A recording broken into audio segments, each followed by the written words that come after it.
Connor Mitchell's cheek burned long before he felt the impact. Slap. The sound echoed through the hushed cabin, an open palm thunderclap that stole every breath. For a split second, time froze. Crystal glasses trembled on a gleaming silver tray, amber overhead lights dimmed in his vision, and the private jet's soft engine hum was drowned out by gasps. Connor, age 16, pressed a hand to his reddened cheek, tasting blood already pooling at the corner of his mouth. He blinked twice, once to clear stunned tears, once to remind himself where he was. First class on his mother's corporate jet flying from Seattle to New York at 30,000 feet. "Where are you watching from?" A subtitle flashed briefly in the corner because in moments like this, he wasn't the only one feeling the sting. He sank back into the chestnut leather seat, heart hammering. Around him, well-heeled passengers looked away, uncertain eyes darting between him and Veronica Sloan, the platinum-blonde flight attendant who had just crossed every line. Veronica's face was unreadable, cold as the ice she'd refused to serve him minutes earlier. She straightened her uniform and cleared her throat. "If you have a problem, Mr. Mitchell, you know where to find me." Connor's throat felt raw. He drew in a ragged breath, forcing himself to stay seated. The cabin lights flickered, a cue, he realized, for the next act. Steadying his trembling fingers, he pulled out a slim digital recorder and tapped it on. The tiny red LED blinked, hidden by the seat back. Every insult, every refusal, every lie would be on the record. He pressed a hand to his chest, feeling the pulse of outrage mixed with something fiercer, determination. This wasn't just about a slap. It was about dignity, a concept he'd always taken for granted until today. Across the aisle, an Asian American woman rose. Dr. Michelle Lynn, and placed a comforting hand on his shoulder. No words needed. Her steady gaze said it all. "You don't deserve this." Connor tapped a quick message into his phone. "Call Mom." Grace Mitchell's number glowed on the screen. Direct line. He hesitated only a heartbeat before hitting send. As the autopilot drone resumed its soft rhythm, Connor leaned back, eyes fixed on the overhead panel. He let the click of the recording device and the almost imperceptible whir of his phone's call connect carry him forward. In that charged silence, he found a new rhythm. Shock gave way to resolve. He would see this through, one documented moment at a time, until the story could no longer be ignored. And that's when the private jet's flight attendant, the one sworn to serve, realized she had just served her worst mistake. Connor Mitchell sat back in his plush leather seat, the ache in his cheek still throbbing from Veronica Sloan's slap, but his mind was already refocusing. He was 16, a fact few aboard this private jet would guess, and today he had a job to do. He wasn't here as the CEO's kid. He was here as an undercover quality consultant, gathering honest feedback on Apex Innovation's in-flight customer experience. He exhaled slowly and reached into his jacket pocket for his phone. The lock screen bore a single photo, his mother, Grace Mitchell, standing at a podium with the New York skyline behind her. Under her name read, CEO, Apex Innovations. He tapped the screen twice, summoning the Notes app where he'd been cataloging every detail of this flight. He swiped through his bullet points. Amber lighting, 2 yellow, plush seats, but tray tables squeak. Veronica's service skip. Time now, he added a new entry under major incident. Seat 2A. Slap. Physical assault. He felt a prickle of satisfaction. So far, his observations would make for a brutal but necessary report. Grace wanted unvarnished truth, not polished flattery. That was why she'd asked him to fly on her competitors' jets, to see what they did right and where they failed. Apex Innovations' board trusted his instincts, and he intended to deliver. He pressed his knuckles to his jaw, tasting faint iron. A flight attendant passed by, offering a linen napkin, but he shook his head. He preferred to leave the evidence intact for his photographs later. He studied the cabin again. First-class passengers settled into reclined seats, murmuring softly. A white-haired gentleman sipped champagne, oblivious. 2 rows back, a young couple exchanged uneasy glances. No one met his eyes. Connor tapped another note, microaggression. Offered towel but tossed over shoulder, no eye contact. He closed the app and slid his phone into his lap. He trained his gaze on the window's view of clouds, tinted pink by the setting sun. Below the calm surface, his pulse remained elevated. Pain and adrenaline still tingled in his cheek. But he refused to give Veronica the satisfaction of seeing him unravel. His mother had taught him that true leadership meant maintaining composure under fire. He pictured her voice in his ear. Stay calm, assess, then act. That mantra ran through him like a metronome, steadying each breath. The private jet's intercom crackled. Ladies and gentlemen, this is your captain speaking. We'll be cruising at 35,000 feet for the next hour. We apologize for any inconvenience. He noted the slightly clipped tone. No mention of turbulence, no apology for the incident. Corporate jets ran on protocols, not empathy. Connor clicked the recorder's case shut and slid it into his inner jacket pocket. It was small enough that a sharp eye wouldn't notice it, but when he got home, the audio would speak volumes. Veronica's harsh words, her refusal to serve, the slap itself. He could already see the headline, Undercover CEO's Son Exposes Discriminatory Service on Rival's Jet. He allowed himself a ghost of a smile. He'd caught worse in his high school newspaper days. Still, this was bigger. This was his mother's reputation and the integrity of an entire company on the line. Reaching into another pocket, he pulled out a compact mirror. He checked his lip, still split at the corner, and dabbed at the blood with a bit of tissue. He didn't want his mother to see him bruised. Not yet. Let her focus on the facts first. As he tucked the mirror away, his phone buzzed. He glanced at the screen. Mom was calling on his second ring. Perfect timing. He toggled the call to speaker, quiet enough that only he could hear. "Connor?" Grace's voice was calm, reassuring as always. She sounded busy. He could hear the low murmur of voices behind her, maybe a boardroom discussion or a conference hall. "Mom," he began, keeping his tone measured. "I need to update you on something serious. Go ahead." Her voice sharpened, attentive. He described what had happened, the refusal of service, the ice-cold water, and then the slap. He recounted Veronica's exact wording. "Learn your place." He could hear the tension rise in his mother's breath. "I'm uploading the recording now," he finished. "Prepare for a formal complaint and immediate action." There was a brief silence, then Grace's composed voice returned. "I trust your judgment. I'll call my legal team and the board's ethics committee. Stay safe, and no matter what happens, stick to the plan, document everything. Do not escalate here on the jet, and wait for my signal." "Understood." Connor ended the call and let the line drop. His heart rate slowed as relief washed over him. He felt supported and empowered. He was not a helpless passenger. He was an agent of change. He leaned back, folded his hands over the recorder's pocket, and closed his eyes for a moment. The setting sun splashed golden light across the cabin, a silent promise of daylight's truth. He wasn't just reporting faults, he was giving voice to every passenger who'd ever been dismissed or demeaned. And as the private jet sliced through the sky, Connor Mitchell felt the weight of his mother's expectations and his own resolve settle into a focused determination.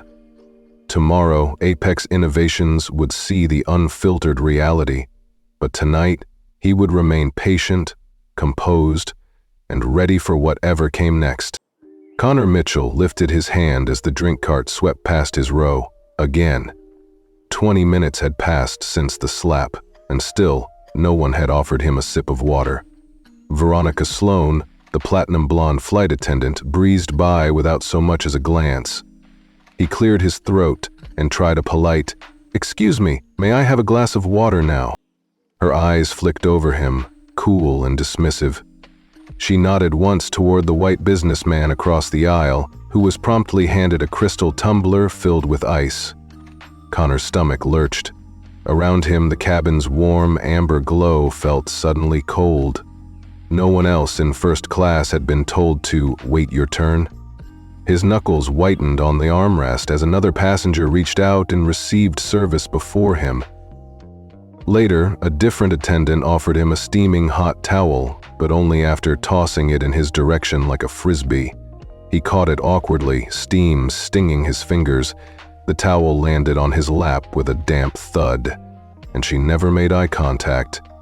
Connor stared at the neatly folded napkin beside him, the contrast between her precision and her rudeness almost comical. He noted every detail. The angle of her shoulders, the impatience in her clipped replies, the way she lingered over other passengers' requests. Across the cabin, he noticed two other black passengers, a sharply dressed older man and a young woman with a laptop. Both repeatedly ignored when they signaled for service. Their eyes met his in silent solidarity. In that shared glance, Connor felt a tighter knot of hurt and anger. This wasn't a one-off incident. It was a pattern. He clutched the recorder in his jacket pocket, feeling its weight. Each overlooked request and each cold shoulder was evidence of something deeper than personal hostility. Inside, a low hum of shame and outrage simmered. He recalled his mother's voice, "Observe, learn, then act." He refused to let Veronica see him falter. Instead, he let his features settle into calm neutrality, as if nothing had happened. Behind that mask, thoughts rattled. How many times today have they dismissed people like me? He tapped the recorder's side. Click, ensuring every microaggression was captured in crystal clarity. With practiced efficiency, Connor flipped open his notes app and jotted. Veronica, speaks over patron, skips request, towel tossed, ice water denied. He paused, watching passengers indulge in the jet's luxury, oblivious. His pulse slowed to a determined beat. This was bigger than him. It was about dismantling a system that whispered, "You don't belong here," to half the cabin. He texted his mother a brief update. "Mom, systemic pattern evident, not isolated. Ready for next step." Within seconds, her thumbs up emoji popped back. As lights overhead shifted toward sunset hues, Dr. Michelle Lynn leaned over from her seat behind him and offered a small, reassuring nod. No words were needed. He met her gaze, steady, grateful. Around them, conversations resumed, but the air felt charged, electric with unspoken tension. Connor closed his eyes for a moment, envisioning the moment he'd finally press play on the evidence. The resolve in his chest warmed him against the fading glow. There was a reckoning on the horizon, and he would see it through. Connor Mitchell gripped the armrest as the jet shuddered through unexpected turbulence. Nothing more than a few bumps, the captain would later assure everyone, but enough to rattle nerves. Veronica Sloan, the platinum blonde attendant whose every movement had felt calculated, wobbled slightly under the sudden jolt as she steadied a tray loaded with steaming coffee cups. Connor watched, chest tight, every instinct warning him that this lay gesture would be weaponized. Sure enough, as the plane lurched, Veronica's hand dipped, but not by accident. The tray tilted deliberately, sending scalding coffee cascading across Connor's lap. He yelped and lunged forward, pressing his knees together as the hot liquid soaked through his khakis, burning him. A collective gasp rose from first class. The gentleman in 2C dropped his newspaper. The couple in 1A pressed their napkins against startled smiles. But when Connor tried to explain, "That was turbulence," Veronica snapped, her voice clipped and dismissive. "Don't be dramatic." He shook his head, heart pounding, tears stinging his eyes. "You did that on purpose," he protested, voice cracking. "That coffee was thrown at me." Veronica's lips curled into a smirk. "I'm just doing my job." You wouldn't understand service unless you looked beyond your entitlement." She turned and swept off without a backward glance, her heels clicking on the aisle floor. Connor pressed a cool palm to his lap, feeling sticky warmth seep through the fabric. He dabbed at the wet spot with a napkin, every second amplifying the sting. Beneath the surface, hurt was a sharper emotion. Fail no. An indignation that this wasn't just about poor service, but about being willfully demeaned. He breathed in, recalling his mother's steady counsel. Keep your composure, observe, record, then act. He wouldn't let anger force him into a scene. Instead, he reached into his jacket and tapped the recorder's side-click capture. Capturing Veronica's lie, the hiss of coffee, the ambient cabin murmurs. Across the aisle, Dr. Michelle Lynn watched with narrowed eyes. She leaned forward, voice calm but firm. "Sir, are you all right?" That was deliberate. Her intervention was soft but authoritative, drawing curious glances. Connor managed a small nod, grateful for her solidarity, but determined not to derail the flight further. He pulled out his notes app and typed, 6:42 p.m. turbulence incident. Veronica tilted tray deliberately. Coffee burn on lap. Denial of intent. His fingers hovered over the call mom message, but he waited. He didn't want another immediate diversion of the flight or a premature landing. He needed the full scope of evidence first. The microaggressions, the refusal of water and towel, now this assault by coffee. A hush settled as the turbulence passed. The intercom crackled. "Apologies for the inconvenience, folks. We're clear now. Please remain seated." No apology to Connor, of course. Not here. Not ever. Connor shifted, wincing as the coffee stain spread, then slipped a hand beneath his seat to retrieve a small damp cloth from his carry-on. He pressed it gently to the burn, teeth clenched against the pain. Around him, life in first class resumed its polished rhythm, the sleek cart gliding by once more. Yet he remained ignored. He glanced at Dr. Lynn again. She caught his eye and offered a subtle thumbs up. No words needed. Her courage mirrored his own. He swallowed hard, the heat of the coffee burn mingling with the cool resolve in his chest. This was more than an incident. It was a window into a systemic contempt. Connor lifted the recorder's little red light just enough to let it blink again, unseen. Every slight, every insult, every act of violence. He would catalog them all. He returned the device to his jacket and took a measured breath, letting the hum of the engines soothe his racing heart. Then, quietly, he tapped out a single line on his phone. "Mom, coffee assault, documented. Waiting for go-ahead." He pressed send and slipped the phone back into his pocket, heart thudding with purpose. Around him, the cabin lights shifted into their evening glow. Soft, ambient music filtered through the speakers, a carefully chosen playlist to keep passengers relaxed. Connor let it wash over him for a moment, imagining how different the atmosphere would feel if truth were served on those speakers instead of coffee. If the world heard everyone's stories, not just the polished PR lines.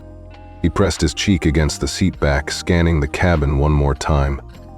The burn on his leg throbbed, but beneath it lay something stronger, a fierce determination that this flight, this private jet, would not land without the world knowing what had happened at 30,000 feet. And in that steady resolve, Connor Mitchell came fully into his own, no longer a passive victim but an active witness, armed with evidence and empowered by the quiet support of those brave enough to stand with him. This journey was far from over, but he was ready for whatever turbulence lay ahead. Connor pressed his back flat against the seat as the cabin light shifted to a warmer glow, the aftermath of the coffee assault still stinging on his lap. He let the ambient hum of the engines wash over him for a moment, exhaling deliberately. This wasn't the time for confrontation. He couldn't afford to be reactive. Instead, he would be strategic. He slid his hand inside his jacket and felt the slim recorder nestled against his side. Its tiny red LED blinked once more under the fabric, proof that every microaggression, every refusal, every purposeful spill had been captured. Connor curled his fingers around the recorder's edge and gave it a reassuring squeeze. It was more than a tool now. It was his silent ally bearing witness to injustice.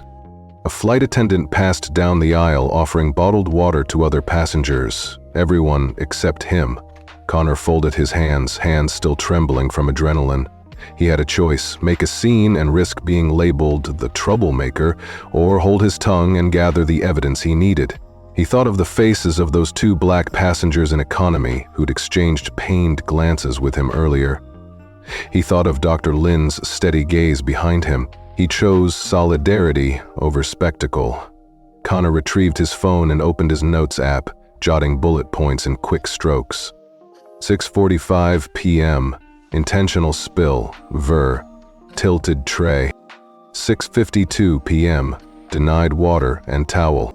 6:49 p.m. Physical slap, learn your place. 7:10 p.m. Coffee burn, second assault. He paused, reading the list. Each line was a testament to something deeper than a bad attitude. This was systematic contempt, an orchestrated refusal of dignity.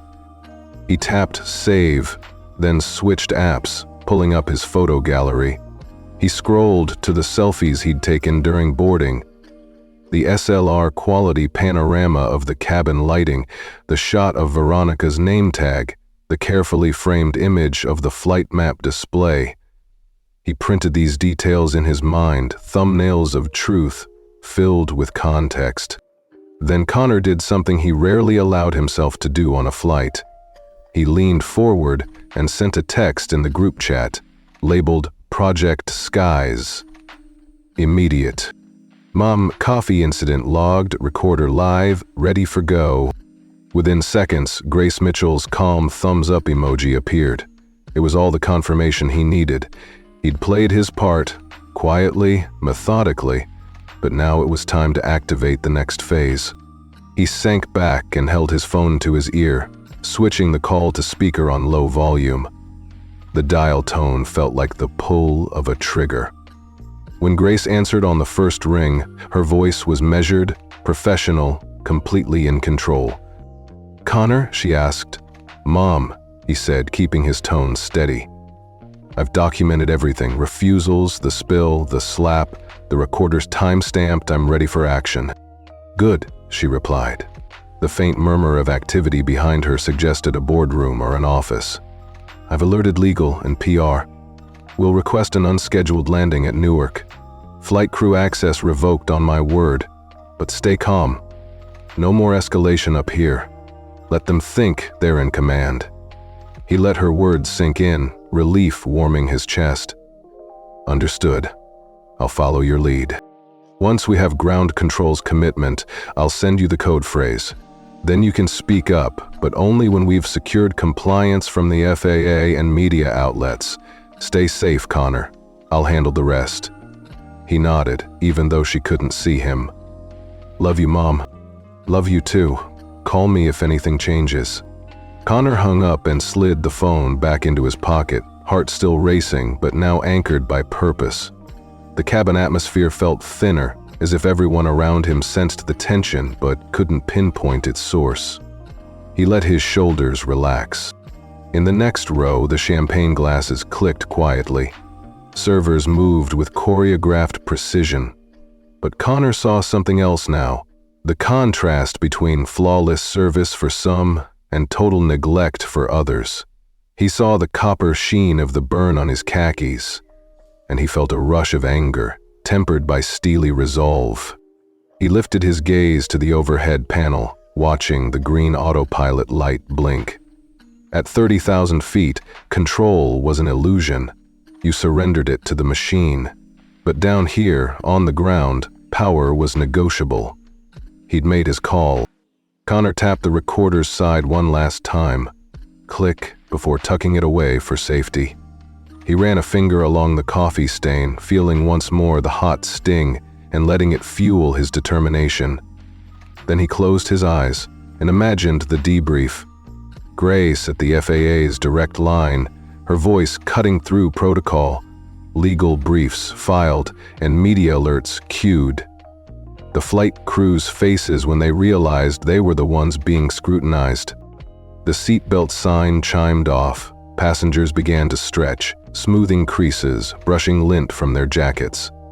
A steward passed his row again, this time carrying a tray of post-turbulence snacks. Nobody offered him a bite. Connor let them pass. He didn't need comfort food. He had a mission. He exhaled, steady. He was 16, alone in first class, but he wasn't powerless. He'd chosen his action carefully, silent, methodical, undeniable. The world above the clouds might still be biased, but down here, proof would speak louder than prejudice. As he leaned his head back, the amber cabin light pooled around him, warm and purposeful. He tipped his chin upward, eyes open but calm. His hands were folded, but his spirit was unshakable. In that quiet moment, he accepted that the next phase, ground control, investigations, consequences, rested in his mother's capable hands. And somewhere deep inside, Connor felt a steady spark of hope. That one small, silent act could set in motion a reckoning no one would ignore. Connor Mitchell sat back in his seat, the sting of the coffee burn still sharp in his mind, when he noticed something different in the cabin atmosphere. A hush had fallen over first class, more pronounced than the gentle lull of the engines. Heads were turning, eyes shifting from their magazines and phones to the center aisle. For the first time since takeoff, the glimmering amber light didn't feel warm. It felt charged. Across the aisle, Dr. Michelle Lynn stood slowly, deliberately. She was an unassuming figure, smartly dressed in a tailored blazer, stethoscope tucked in her bag, but there was nothing tentative about her posture. Veronica Sloan had just returned from the galley, her tray empty, when Dr. Lynn cleared her throat. It wasn't loud, but it carried through the cabin. "Excuse me," she said, voice calm but firm. That slap, that spill, that refusal of service, it was intentional. Veronica paused mid-step. The platinum blonde hair in her tight bun quivered slightly. Connor felt his pulse tick upward. He held his breath as Dr. Lynn took a half-step forward, unblinking.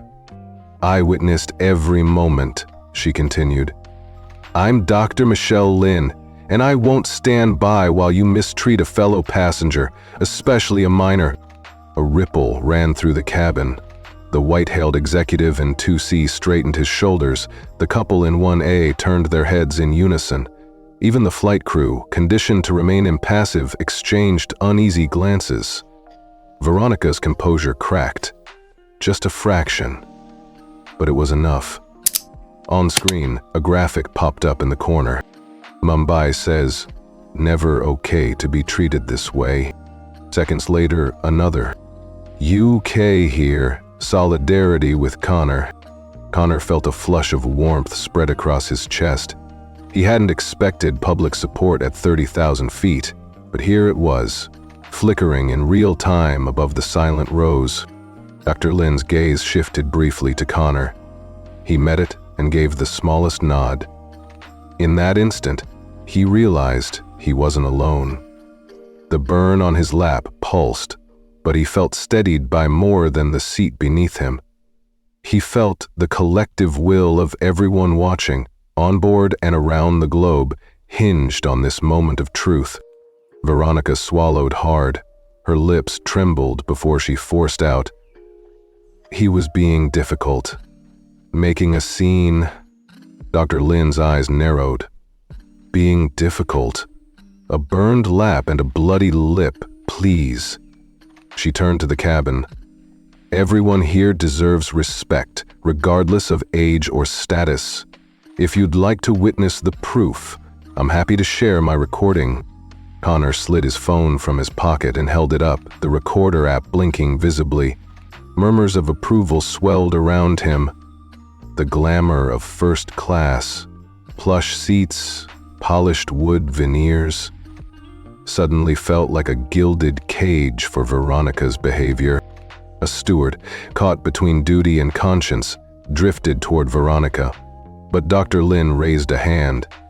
"No interruptions, please. Let this be heard." She tapped her phone, and for a heartbeat, the cabin's audio system crackled softly, playing back the clip of Veronica's disdainful refusal and the sharp snap of that first slap.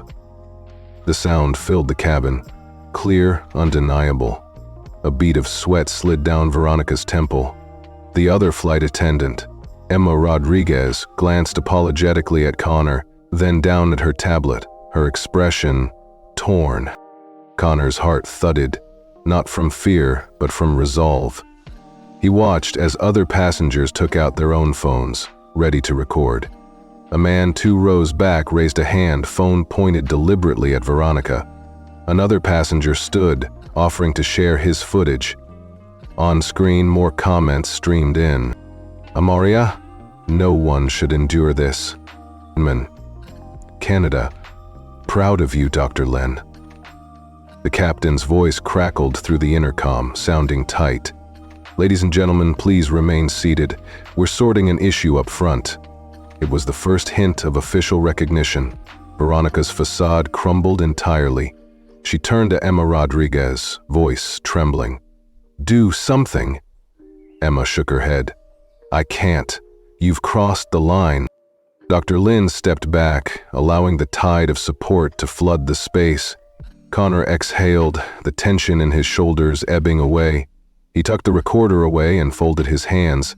The burn still throbbed, but it felt like a badge, a reminder of why he'd come on this flight. He glanced at Dr. Lynn, who offered him a reassuring smile. "I'm glad you stayed calm," she said quietly. Connor nodded. "Thanks for standing up." She gave a small shrug. "Someone had to." Lights overhead dimmed momentarily as they passed under a cloud bank, then returned to their warm glow. The cabin buzzed, not with gossip, but with purposeful conversation. Passengers exchanged sympathetic glances, consoling words. A man in a navy suit offered Connor a bottle of water. A woman 2 rows back mouthed, "We've got your back." Connor took the water and raised it in a silent toast, meeting Dr. Lynn's eyes again. She returned a gesture, a simple lift of her bottle. In that moment, Connor felt a profound shift. The private jet felt less like his mother's corporate showroom and more like a community where dignity mattered. He realized the story had grown beyond his single experience. It was now about every person who'd ever been ignored or humiliated. As the jet sailed above the clouds, Connor sat taller. The next phase, the landing, the crew's suspension, the boardroom battles, would come. But right now, he let himself savor this surge of solidarity. He tapped his phone once more, sending a final message to his mother. Phase 2, community support confirmed. Proceed when ready. Then he closed his eyes, letting the murmurs of agreement around him wash over his bruised lap and hurt ego. In the glow of the cabin lights and the warmth of global solidarity, Connor Mitchell found his purpose renewed and his resolve unbreakable. Connor Mitchell watched from his seat as the cabin's atmosphere shifted imperceptibly. It began with a quiet murmur among the flight attendants near the galley, a ripple of hushed voices, nervous glances, the faint tension of people about to learn they were no longer in control. Veronica Sloan, still plastered into her pristine uniform, noticed at last. She paused mid-step, her tray in hand, and her jaw tightened. Connor leaned forward just enough to catch the edge of their conversation. He couldn't make out every word, but he heard the urgent tones. Code 47, immediate divert, confirmed. Veronica's eyes widened. Her lips parted as if to respond, but she clamped them shut. She didn't know what Code 47 meant, but she knew it wasn't good. A soft chime came over the cabin intercom. The report notes, 2187 to flight crew. Company ops calls for code 47. Prepare for unscheduled divert to Newark. Repeat, divert. Veronica's hands shook. The silver tray wobbled in her grasp as she turned toward the front of the plane, wide-eyed. For the first time in hours, she looked genuinely afraid. The facade of professional composure she had worn like armor was cracking. Connor felt a surge of satisfaction, but he kept his expression neutral. His cheek still tingled from that first slap, and the coffee burn throbbed on his leg. But beneath it all was a calm certainty. The moment of reckoning was at hand. He pressed his notebook closed, secured the recorder in his pocket, and exhaled slowly. Around him, passengers leaned forward, sensing the change. The couple in first class exchanged puzzled glances. The white-hailed gentleman set his magazine aside. Dr. Michelle Lynn, seated just behind Connor, met his eye and offered a subtle nod. They both knew this was the turning point. Veronica hurried down the aisle toward the cockpit door, confusion and panic evident in every step. She tapped her crew phone, whispering into it. "Yes, code 47. What does that mean? We need clarification." Her voice trembled. Connor watched the strain in her shoulders, how her nails bit at the tray's handle. This was someone entirely unlike the cool, dismissive attendant he'd encountered only an hour ago. He pressed a hand to the seat back in front of him, steadying himself against the jet's subtle vibrations. He felt a flicker of empathy, knowing what it was like to lose control unexpectedly. But he reminded himself of the countless indignities he'd endured. The water denied, the towel tossed, the coffee spilled, the slap. This was more than personal, it was systemic. And now the system was collapsing around her. The intercom crackled again. "First Officer Cheng, confirm divert altitude 5,000 feet to Newark. Notify cabin crew." Veronica's eyes shot back to him, desperation in her glance. Connor met her gaze directly. She may have tried to humiliate him, but he didn't gloat. Instead, he held her eyes for a moment, steady, unflinching. She flinched, then looked away, the weight of her actions pressing down. He leaned back, exhaling. It wasn't his job to rub it in. His job was to witness and document, and in that moment he felt the quiet power of truth. Undeniable, unstoppable. He tapped the recorder's hidden switch. Click. Ensuring these latest developments were sealed forever.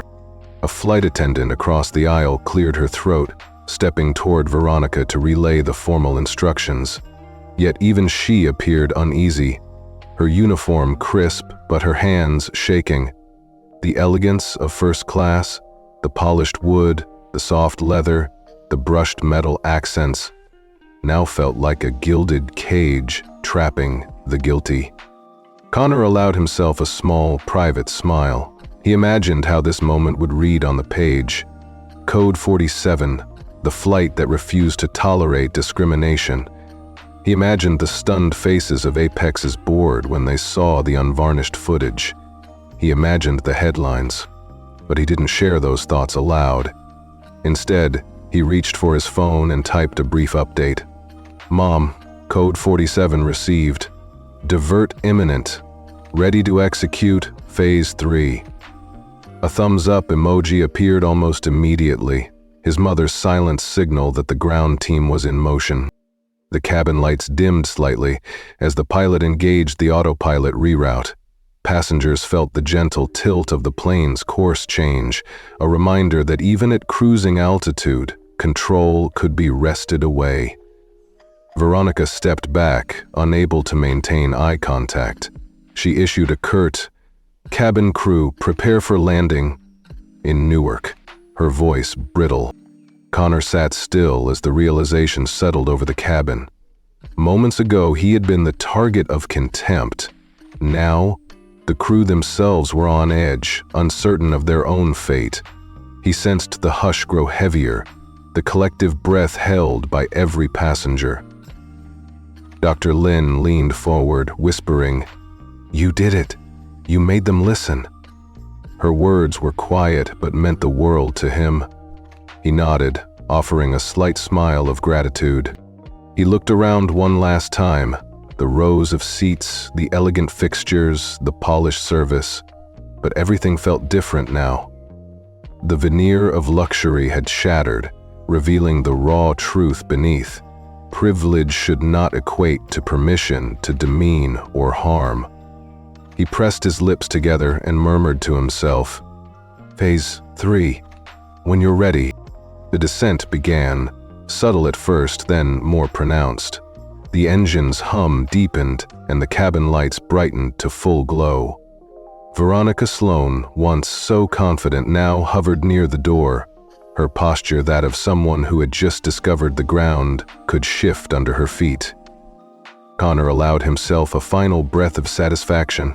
There was no victory dance, no mocking smirk. Instead, a calm resolve settled in his chest. The next chapter, their unscheduled landing, the crew's suspension, the public fallout, would unfold soon enough. He straightened his back, squared his shoulders, and settled his hands in his lap. The plane was diverting, and with it, the narrative was shifting. He had planted the seeds of accountability, and now he would watch them grow. Above the clouds, at 30,000 feet, a simple change in course had changed everything. And Connor Mitchell, 16 years old but wiser than his years, was ready for what came next. Connor Mitchell felt the jet's subtle tilt before he heard the captain's voice crackle over the intercom. "Ladies and gentlemen, we will be making an unscheduled landing at Newark's corporate training facility. Please remain seated with your seat belts fastened." He blinked, disbelieving. Newark? That wasn't on any flight plan he'd seen, but the cabin's atmosphere confirmed it. Veronica Sloane's tray clattered in her hands, and a ripple of alarm passed through the crew. The overhead lights shifted from their warm amber glow to a cooler bluish hue, bathing the cabin in an almost theatrical chill. The effect was immediate. Passengers tensed in their seats, coffee cups stilled on polished trays, and the soft hum of the engines felt momentarily subdued. Connor's heart raced. This was the moment he'd been waiting for. Not only had he documented every hurtful slight, every dismissive glance, but now the airline's own systems were turning their might against the crew. He pressed his palm to the recorder hidden in his jacket, feeling its quiet pulse. Every word Veronica had uttered, every malicious tilt of her tray, every slap, it was all captured. And now the ship's autopilot was about to make that evidence public. A low chime echoed through the cabin, and the ceiling's central monitor flickered to life. The video began without warning, first the cold steel of the beverage cart, then a series of discreetly recorded clips. There was Veronica's glare as she refused Connor water. There was the toss of the warm towel that landed wetly on his lap.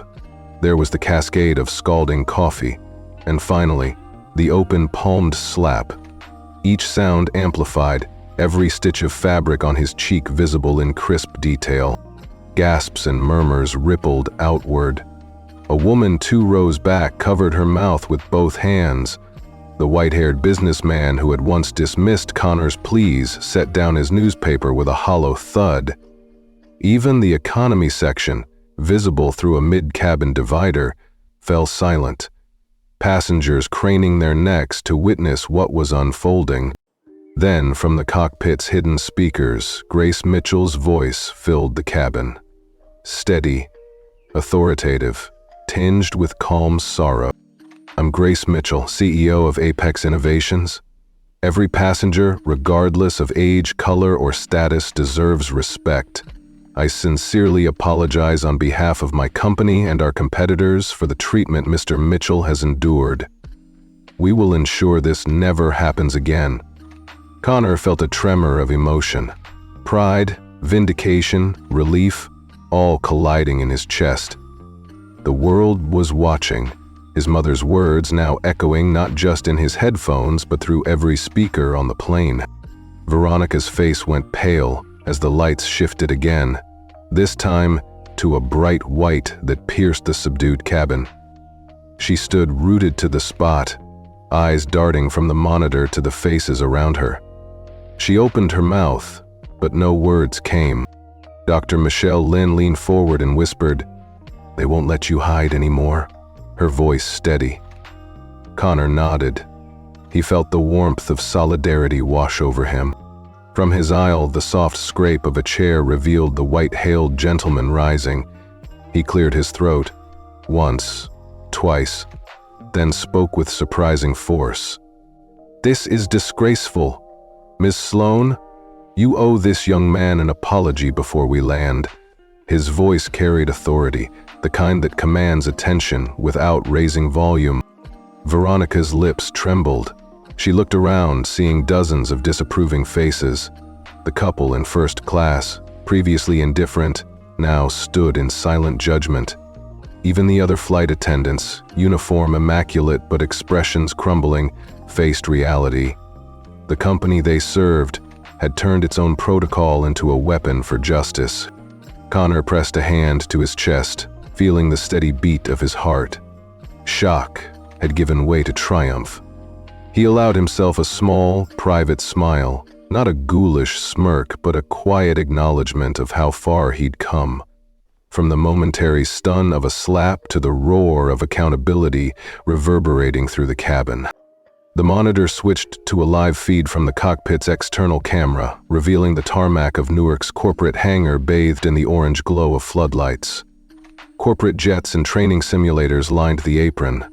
This was the airline's own heartland, where they groomed crews for premium service, and tonight, that very heartland would witness the crew they'd entrusted with their image.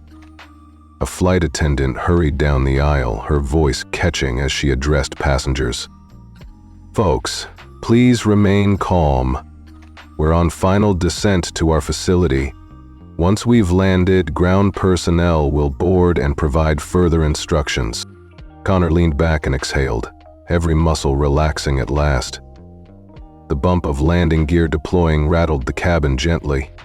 He let the weight of his recorder shift in his pocket, a tangible reminder of his meticulous preparations. Around him, conversations ignited, soft but urgent. A man to his left murmured, "They can't just sweep it under the rug now." A woman near the window replied, "Not after that apology." Phones came out to capture the final moments of descent, not for gossip, but to preserve proof. Veronica shuffled toward the rear, shoulders hunched. Connor watched her go, feeling no hatred, only empathy for a young woman who'd been empowered by a culture that condoned her cruelty. He hoped she'd learn, truly learn from this reckoning. The plane touched down with a smooth thud and began to slow. Through the cabin windows, he saw ground crew approaching with quick strides, flashlights dancing across the fuselage.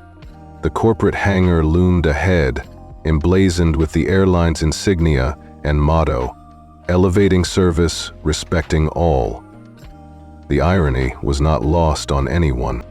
As the jet taxied toward its designated bay, the cabin lights brightened to normal. The monitor went dark, leaving only the soft overhead glow and the low hum of the engines winding down. Connor unbuckled his seatbelt, hands steady as he prepared to stand. Lynn gave him a reassuring smile and a light tap on the shoulder. "Ready?" she asked. His jaw set in firm determination. "Ready." He rose, stepping into the aisle as the ground crew opened the door. Floodlights spilled onto him, illuminating his bruised cheek and the dark stain on his trousers. For a moment, he felt exposed, but it was a necessary vulnerability. "Sir, please remain in your seat until cleared," a ground agent called through the doorway. But Connor merely nodded and held up his phone, ready to show the recorded apology from his mother if needed. His voice came quietly but clearly. "I'm staying right here until someone explains how you plan to fix this." Silence followed, heavy and expectant, and in that pregnant pause, he saw the future unfold. A reckoning not just for one flight attendant, but for every policy that allowed discrimination to hide behind luxury. He turned to glance back at the first-class cabin, meeting dozens of grateful eyes. Some offered thumbs up. Others mouthed words he couldn't hear but understood perfectly. "Thank you." He nodded to each of them, a king in exile among allies, meaner than before. Then he faced forward again, shoulders squared, walking down the aisle toward a new chapter in this story. One where justice would not be deferred, and where dignity would be restored, one passenger at a time. And as Connor stepped off the plane into the floodlit hangar, he knew that at 30,000 feet, his single act of silent resistance had become a powerful broadcast. Accountability was not optional, and respect was not a privilege. It was a right. Connor leaned forward as the cabin door hissed open, admitting a blast of cool evening air and a phalanx of uniformed agents. Within seconds, the polished hush of first class shattered into a flurry of activity. A stern-faced FAA inspector, badge gleaming under the floodlights, strode down the aisle. She paused before Veronica Sloan, who stood frozen by the galley, her eyes wide with disbelief. "Veronica Sloan, Captain Alex Horn, and all cabin crew on duty today," the inspector announced, voice firm. "You are temporarily relieved of duty pending a full investigation into allegations of passenger mistreatment and assault." Veronica's lips trembled. She looked at her colleagues, Emma Rodriguez, the junior attendant, another two flight attendants, then back at Connor, whose cheek and lap still bore the marks of her malice. They were directed to collect personal items and exit the aircraft. Veronica's pristine uniform, once a shield of authority, now felt like a shroud of shame as she followed the inspector toward the open door. Connor sat very still, the dull throb of the coffee burn a reminder of the night's events, but in its place bloomed a fierce sense of vindication. He watched as security officers gently but firmly guided the crew down the air stair. A hush fell over the cabin again, this time a quiet satisfaction humming through the rows. Outside, news vans lined the tarmac. Floodlights danced across cameras trained on the jet. Someone in first class whispered, "They're live for breaking news." Phones emerged, screens aglow with the unfolding drama. On the cabin monitors, a ticker scrolled. "Breaking. Entire flight crew suspended after alleged assault on minor." A second line followed. Social media erupts. Justice at 30,000 F trending worldwide. Connor tapped his phone. In the corner of his screen, that very hashtag flickered past. Thousands of new posts every second. Mumbai, London, Sydney, Johannesburg. Global solidarity for one 16-year-old who refused to be silenced. A financial alert popped up next. Riviera Air stock plunges 5.3% in after-homes trading amid scandal. Connor felt a thrill. The airline that had thought it could hide behind cabin walls was now paying a steep price. But the real victory wasn't financial, it was moral. He exhaled and met Dr. Michelle Lynn's gaze behind him. She offered a small, proud smile. He raised his brow in thanks, his own smile quiet but charged with relief.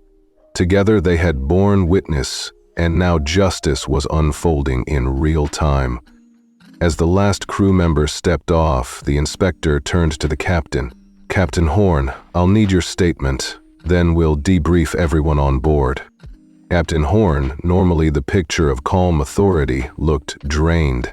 He nodded and offered a terse apology over his shoulder to Connor. "I'm sorry we let this happen." Connor nodded. He understood the weight of leadership. Then he turned his attention to the cabin, to the other passengers who now watched him with respectful nods or murmured support. He saw empathy and solidarity reflected in their eyes, a sea of witnesses no longer willing to look away. He stood, gathering his recorder and phone. He stepped into the aisle as the inspector motioned him forward. Every step felt buoyed by something larger than himself, the promise that even at 30,000 feet, dignity could not be dismissed. Outside in the tarmac lights, reporters shouted questions. "Young man, how do you feel? Will you press charges? What message do you have for other victims of discrimination?" Connor paused, heart hammering, then chose his words. "I'm 16, he began, voice steady. "I shouldn't have to fight for basic respect, but if speaking up here means anyone else won't be silenced, then it was worth it." The cameras clicked, recordings captured every syllable. Behind him, the cabin door closed. The flight was effectively grounded, but a new flight plan was drawing up, one toward accountability, transparency, and change. Moments later, Grace Mitchell joined him on the tarmac, arms wrapped around him.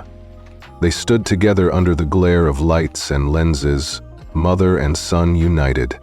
She whispered, "I'm so proud of you." And he nodded, feeling that pride echo through every part of him. As they walked toward the waiting cars, media scrum parting before them, Connor glanced back at the jet, now a silent witness to its own undoing. The banners on social feeds would fade, the stock ticker would swing. But the message would endure. No passenger deserves to be demeaned, no minor left voiceless. In the weeks that followed, Riviera Air announced sweeping policy changes, sensitivity training for all staff, and a zero-tolerance pledge. The suspended crew faced formal hearings, and the FAA launched an industry-wide review. Every part of the system was forced to look inward. Connor watched from the sidelines, remote yet intimately involved. He returned to school, his story now a touchstone for discussions on respect and equity. And each time he saw justice, at 30,000 fifth trending, he felt the quiet joy of knowing he had made a difference. At 16, he learned that courage could be as simple as asking for a glass of water, and that when empathy met documentation, the world could be forced to change, one flight at a time. Connor Mitchell felt his chest tighten as he stepped off the press riser, the hush of the auditorium pressing in around him. Just moments ago, his mother, Grace Mitchell, CEO of Apex Innovations, had stood at the podium with Dr. Michelle Lynn and Emma Rodriguez by her side, flanked by flashing cameras and a sea of reporters. Now, the weight of what they'd unveiled settled in his stomach like a stone. Grace had opened the conference with practiced poise. "Good evening," she'd begun, voice steady. "What began as an assault on my 16-year-old son by a single flight attendant has exposed a far greater injustice. A systemic policy of passenger profiling at Riviera Air." She clicked a remote, and the projection screen behind her lit up with the bold title, Operation Priority, Internal Directives on Passenger Profiling. Connor remembered the gasp that rippled through the room. He glanced at Emma Rodriguez, the junior flight attendant who'd once been a silent witness to Veronica Sloan's cruelty. Emma's fingers trembled slightly as she handed a manila folder to Grace. "These documents were sent to us anonymously," Grace continued, rifling through a thick stack of printed memos. 7 separate complaints over 24 months, none acted upon. Training materials advising crew to prioritize efficiency metrics tied to passenger revenue potential clearly coded for race and class. This is not an isolated incident. It is policy. The screen switched to a slide labeled Memo 1, Q3 2022.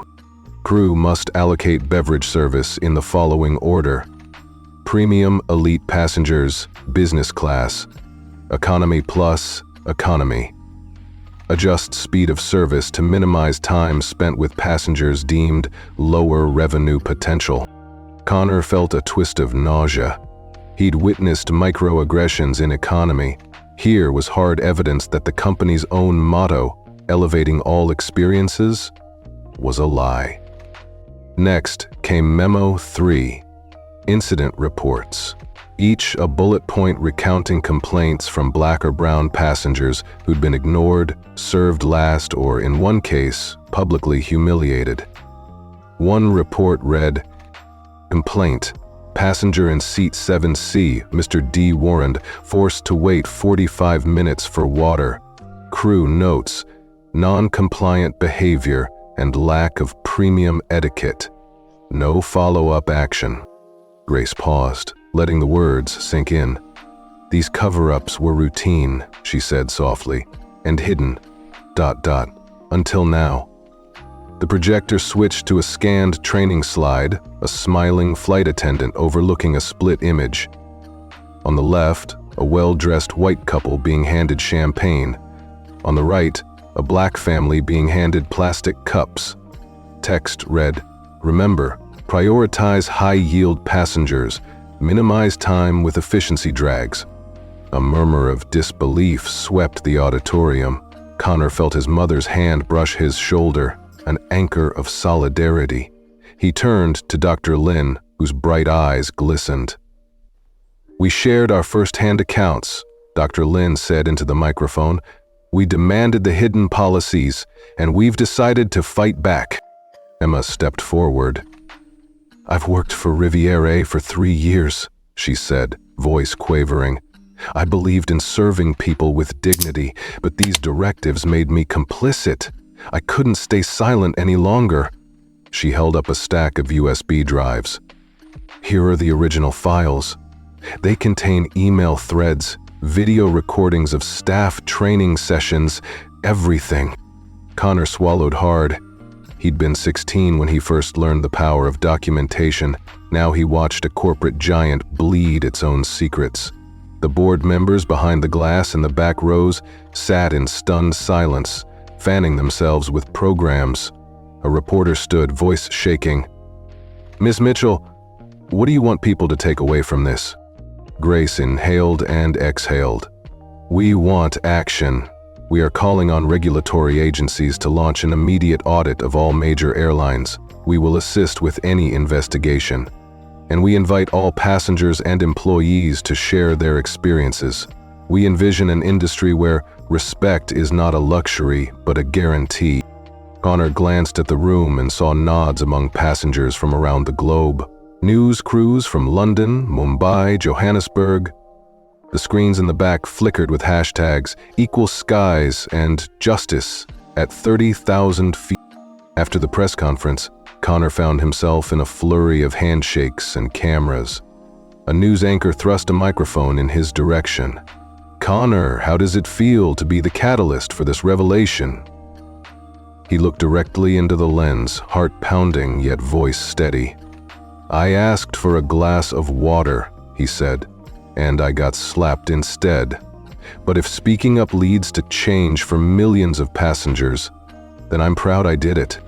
The flashbulbs popped, pens scribbled.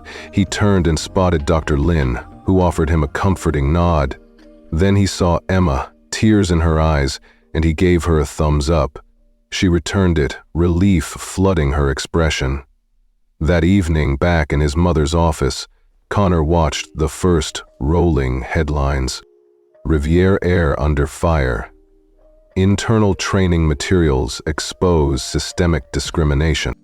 Global outcry as Equal Skies trends worldwide. Riviera Air stock plummets 8% amid scandal. He felt a pang of guilt. He'd hurt his mom's competitor's bottom line. But he reminded himself, this wasn't about crushing a company. It was about saving its soul. Apex Innovations had long championed inclusive technology. Now, it led by example. Grace closed her laptop and turned to him. "You did good, kid," she said, voice thick with pride. "But this is only the beginning. We need to keep the momentum. We'll partner with advocacy groups, tech forums, regulators. We'll build the Equitable Skies Initiative." Connor nodded. He thought back to his recorder, now tucked away safely. Its contents safely transmitted to regulators and media partners. and he thought of the burned lap, the slap, the coffee spill, the personal wounds that catalyzed a corporate reckoning. In the days that followed, Dr. Lynn spearheaded a coalition of civil rights lawyers. Emma testified before the FAA. Former Riviera staff came forward en masse. Equitable Skies launched a public portal for passenger feedback. Apex Innovations pledged to fund training and technology to root out bias industry-wide. Connor returned to the halls of his high school, his face now known from talk shows and news articles. He heard whispers in the corridors, some admiring, some skeptical. But he carried himself differently now, not as a privileged teen who happened to be CEO's kid, but as a voice for those who'd been ignored. One afternoon, Dr. Lynn visited his classroom, greeted by applause. She introduced an equity workshop, and Connor watched classmates lean forward, truly seeing him. No longer just the kid on the jet, but a peer who had stood up for dignity. Months later, a formal FAA report underscored systemic issues at Riviera. The airline's CEO resigned, board members were replaced, and a court-ordered monitorship mandated sweeping reforms.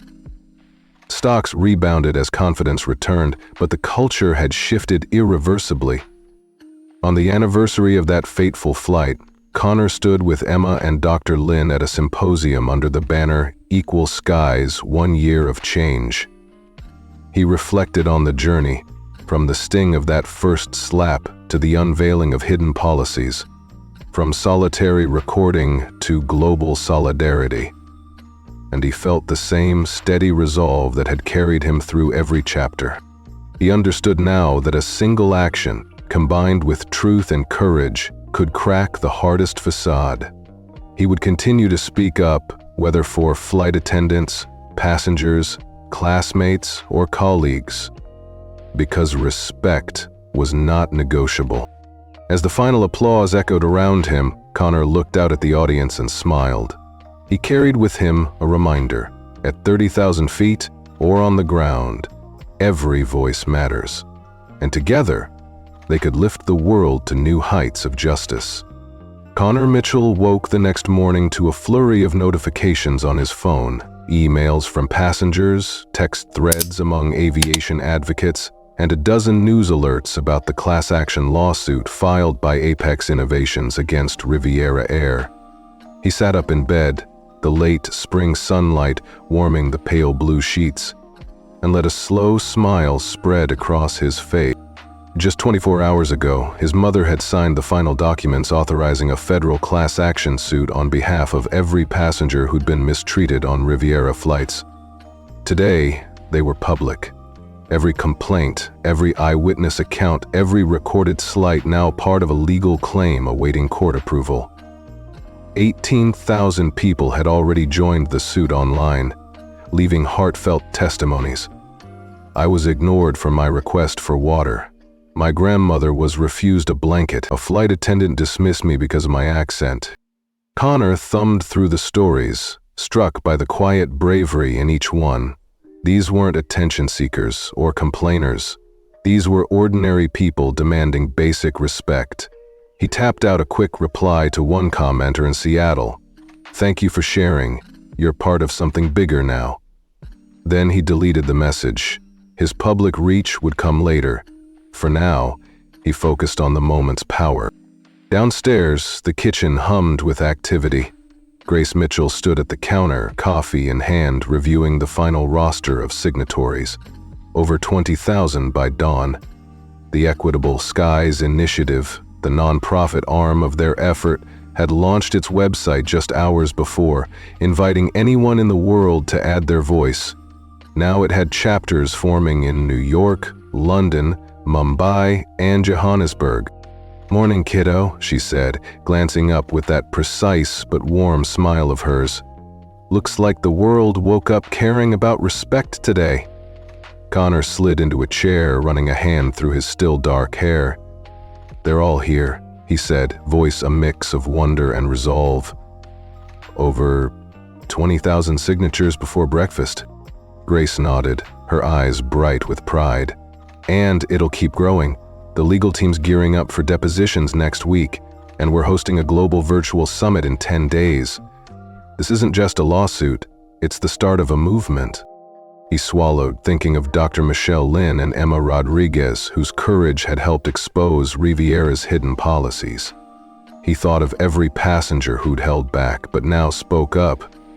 I can't believe how many people said they stayed silent because they thought it wouldn't matter. Silence was complicity, Grace replied. Now, we're proving that even one complaint can spark change when it's backed by evidence and solidarity. Connor stood and grabbed his jacket. I want to help coordinate the Youth Advisory Council. He'd proposed it the night before, a group of students from diverse backgrounds working with Equitable Skies to design feedback tools and educational workshops. Grace's nod had been immediate. Outside, the city's morning rush hummed along 4th Avenue. Connor climbed into the car that would take him to Apex's headquarters and later to a recording studio for a round of interviews. He tapped the dashboard's touchscreen, pulling up the Equitable Skies site. Join the movement. Stand up for dignity. He scrolled through pages of global testimonies, highlighted partner organizations, and noted the interactive map of solidarity events. At the studio, the producer greeted him by name and led him to a small green room. Posters on the wall proclaimed, Equal Skies, webinar April 30th, and Youth Voices, workshop May 7th. Connor checked his reflection, smoothing his shirt, remembering that a steady appearance conveyed credibility. He ran through his talking points, how documentation had turned private humiliation into public accountability, how collective action could overhaul an entire industry, and how young people, kids like him, were more than digital bystanders. When it was time, he stepped before the camera, glasses catching the studio lights. He took a breath, smiled, and looked directly into the lens. Hi, I'm Connor Mitchell. A few weeks ago, I asked for a glass of water and got slapped instead. But my mother and I believed that every passenger deserves respect.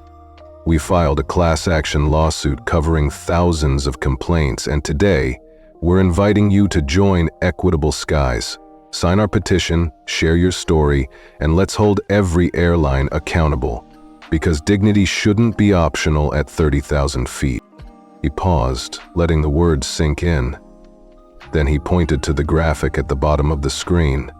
Visit equitableskies.gr. Add your voice. Later that afternoon, Connor walked through the open office bullpen at Apex Innovations. Engineers and designers paused in their workstations to pat him on the back or offer a quick congrats. He stopped by Dr. Lynn's desk. She joined the advisory board and placed a coffee on her table. Thanks for everything you've done, he said quietly.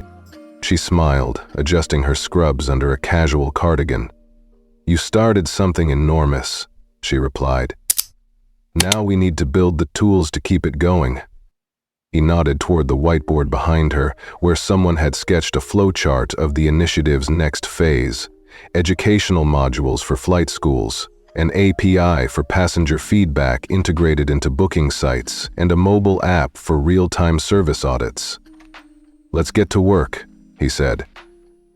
That evening, Connor returned home and found a package waiting at the door, a framed collage of letters from passengers.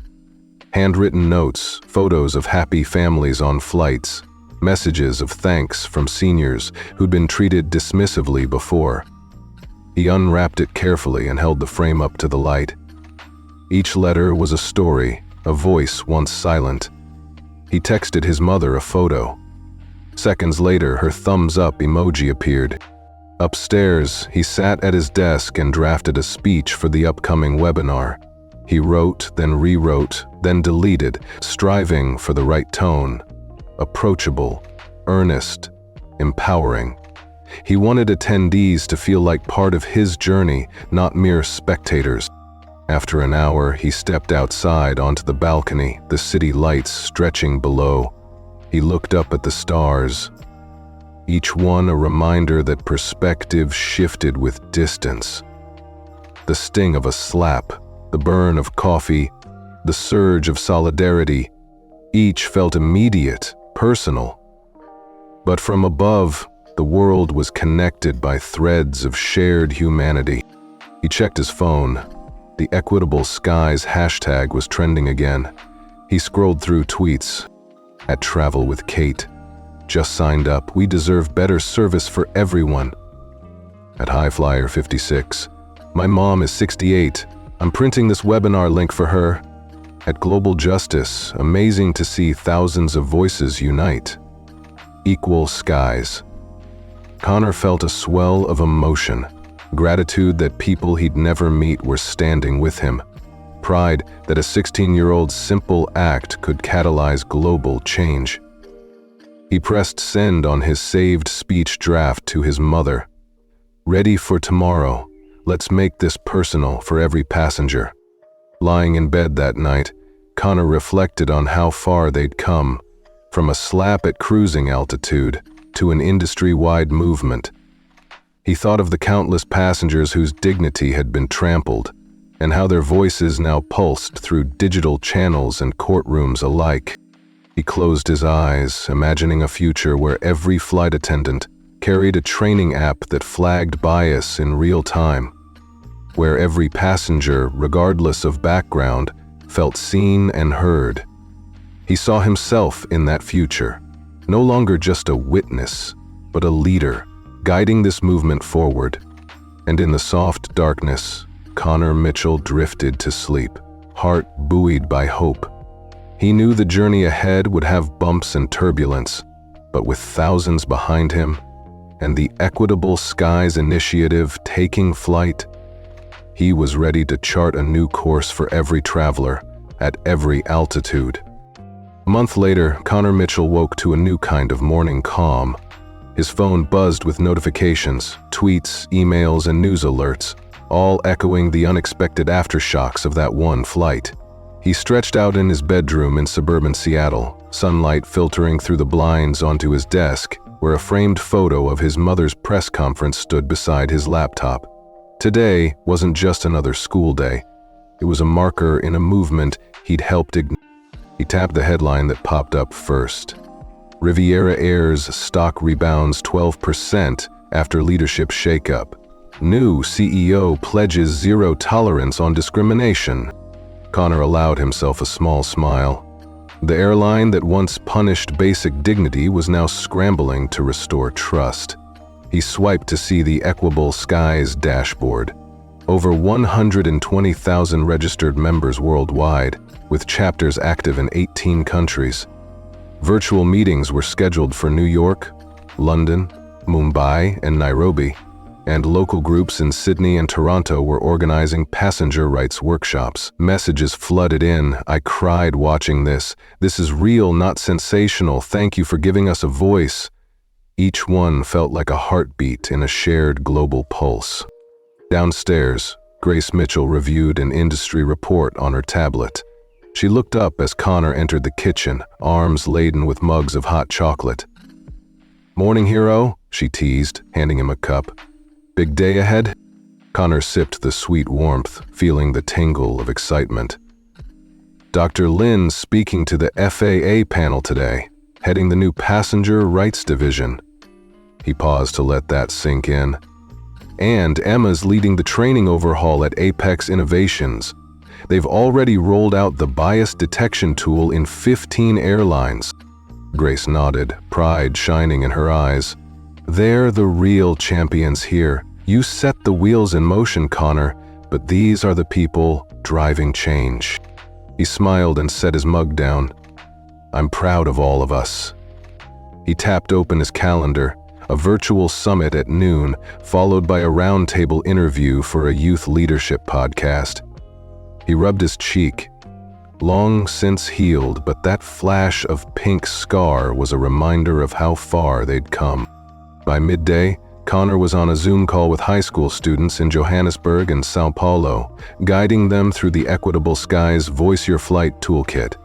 He demonstrated how to log service incidents, how to frame respectful feedback to airlines, and how to organize local support groups.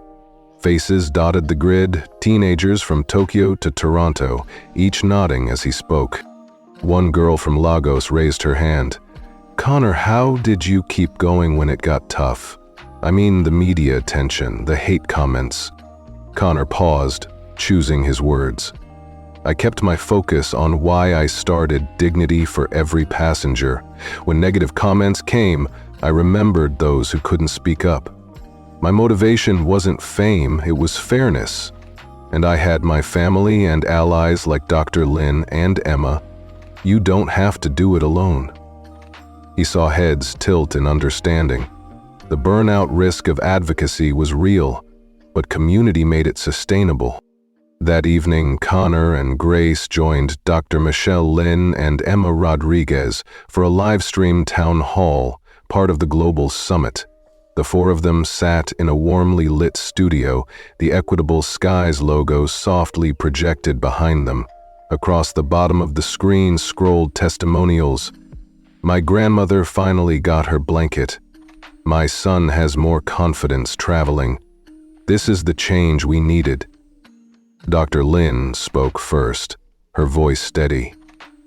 "We've consulted with regulators to draft national service equity guidelines. By next quarter, airlines will face compliance audits, and passenger feedback scores will factor into licensure renewals." She leaned forward. "We're turning policy into practice," Emma added. "I've been to dozens of training sessions. The crew's response has been overwhelmingly positive. They want to learn, to do better.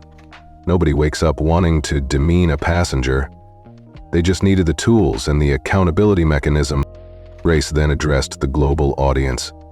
"Equitable Skies is partnering with universities to fund research into bias reduction algorithms, and with tech firms to integrate feedback apps into booking platforms. We're building a system where respect is woven into every click and every interaction." Finally, Connor took the mic. What started as one glass of water and one slap has turned into a conversation that spans continents. You viewers, make this real. Every comment, every sign-up, every share matters. Keep pushing. Keep holding airlines to their word. Remember, dignity isn't a luxury, it's a right. The chat exploded with, and emojis, comments unfurled. Canada says, "We're with you, Alania. This is our fight too. UK, thank you for your leadership." Weeks later, Connor found himself back at the family home one Saturday morning, sprawled on the living room rug with Emma and Dr. Lynn, reviewing proposals for a secondary initiative. Project SkySafe, a hotline for reporting in-flight emergencies and discrimination, with legal referrals and emergency support. They debated user contact designs, privacy safeguards, and volunteer training modules. The air was electric, no trace of the hush that once cloaked the private jet cabin. Emma paused, looking at Connor. "You've grown into a real advocate," she said. "I'm proud to be in this with you." Connor smiled, recalling how intimidated he'd felt on that flight. "I couldn't have done it without you or Dr. Lynn." Dr. Lynn winked. "You gave us the courage to speak up. We're your echoes, Connor." They shared a laugh, then turned back to the whiteboard, sketching timelines and drafting partnership letters. On the 1-month anniversary of the flight, a commemorative video went live on Equitable Skies' platform.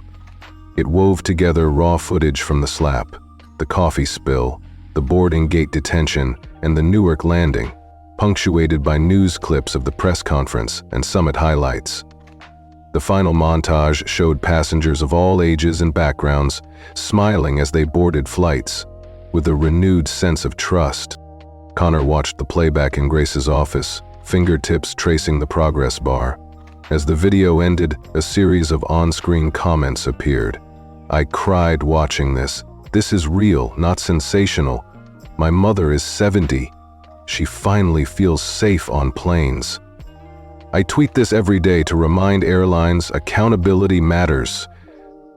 He turned to Grace, who pressed share to Twitter, And together, they watched the metrics climb, thousands of shares, retweets, and thank you replies pouring in.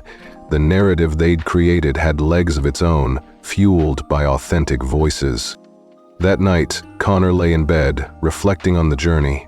He pictured Veronica Sloan, retrained and reinstated under strict oversight, volunteering with senior travel groups to rebuild her own sense of service. He remembered Dr. Lynn's tireless advocacy, now formalized within the FAA. He thought of Emma, guiding new hire orientations with empathy modules that bore her name, and he thought of every passenger who dared to speak up once, then again, until the world listened. He closed his eyes and whispered a quiet promise. I will keep doing this. Not because he was perfect, but because he knew what silence cost. Dignity stripped away, voices silenced, potential wasted. He'd seen how one person's quiet determination could cascade into global solidarity. Now, he felt ready to carry that spark forward. Connor drifted off to sleep with a sense of completion and anticipation intertwined. The plane's cabin lights no longer glowed in his memory as a gilded cage, but as a launching pad for courage, for community, for change. He dreamed of blue skies where every passenger at any altitude would know they belonged, and when he woke the next morning, he'd be ready to take the next step, wherever the winds of justice carried him.